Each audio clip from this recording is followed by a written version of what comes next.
Bonjour à tous et à toutes. Dans la tempête, je reviens vers vous avec une série de capsules. Ce sont des cours donc sur les microzymas que m'envoie gracieusement Alain Scoy. Voilà, donc le premier cours, ça sera sur Antoine Béchamp. Il est né en 1816, il est décédé en 1908. Et petite parenthèse, le 15 semble avoir marqué sa vie, puisqu'il est né le 15 octobre 1816, il est mort le 15 avril 1908.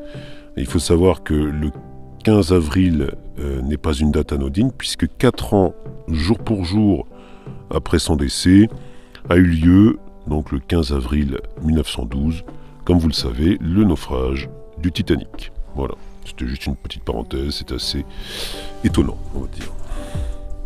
Donc, Antoine Béchamp naît en Moselle en 1816, son père est meunier et sa fratrie est nombreuse. C'est grâce à la protection d'un oncle, consul en Roumanie, qui l'amène là-bas qu'il peut faire des études. Il y fréquente le lycée de Saint-Sapsba à Bucarest, où il étudie le roumain, le français, le latin et le grec dans un premier temps. Puis il débute des études de pharmacie et obtient son diplôme à 18 ans. Il rentre en France après le décès de son oncle en 1834, il avait alors 18 ans. Aucun de ses diplômes n'est reconnu en France et il a oublié en grande partie sa langue maternelle.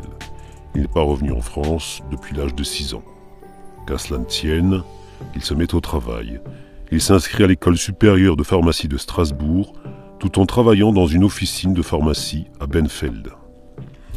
Il va être tour à tour agrégé en pharmacie, licencié S sciences physiques, docteur S sciences physiques, docteur en médecine. Il travaillera toute sa vie.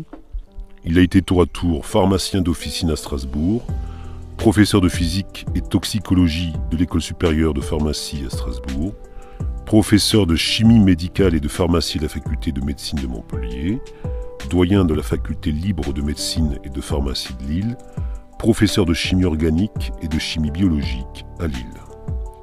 Sa passion, c'est la recherche. Sa thèse en doctorat sur les albuminoïdes a déjà été très remarquée.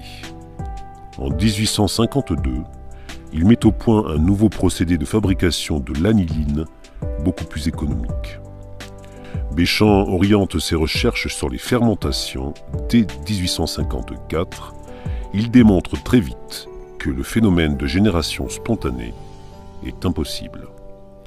Il s'oppose en cela à Pasteur et à beaucoup de savants de son époque qui cherchent de toute force à démontrer que l'on peut se passer de créateur. Alors qu'est-ce que la génération spontanée, C'est une théorie qui prétend que la vie apparaît spontanément dès lors que certains éléments sont réunis.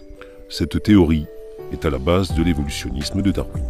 Ce travail l'amène à découvrir un rouage essentiel à l'origine de la vie, le microzyma.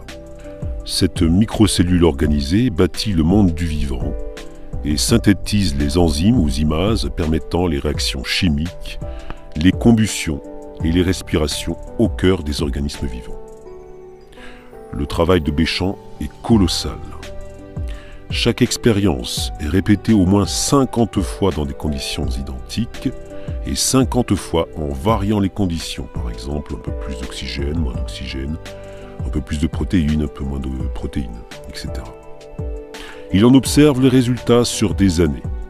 Il ne s'autorise à tirer des conclusions et à les publier que lorsqu'il est parvenu à une certitude.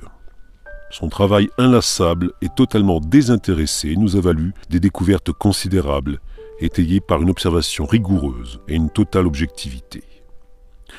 Il est le premier à parler de la possibilité d'une contagion par les germes et corpuscules vibrants de l'air, mais seulement pour les matériaux non organisés. Alors qu'est-ce qu'on appelle un matériau non organisé? C'est par exemple un jus de fruits ou un jus de légumes qui serait resté à l'air libre sur une paillasse. Il est le premier à avoir mis au point l'antisepsie, qui bloque la reproduction des micro-organismes, et l'asepsie chirurgicale, qui les tue. Il est sans conteste le fondateur authentique de l'enzymologie et de la véritable génétique. Il a affirmé très tôt que la panspermie est une doctrine erronée, que les microbes transportés par les poussières de l'air proviennent en fait de la décomposition des êtres vivants après leur mort. Son œuvre tout entière est couronnée par sa devise « Rien n'est la proie de la mort, tout est la proie de la vie ». Voilà, c'était la fin donc de cette première partie sur Antoine Béchamp. Merci de votre écoute et à bientôt.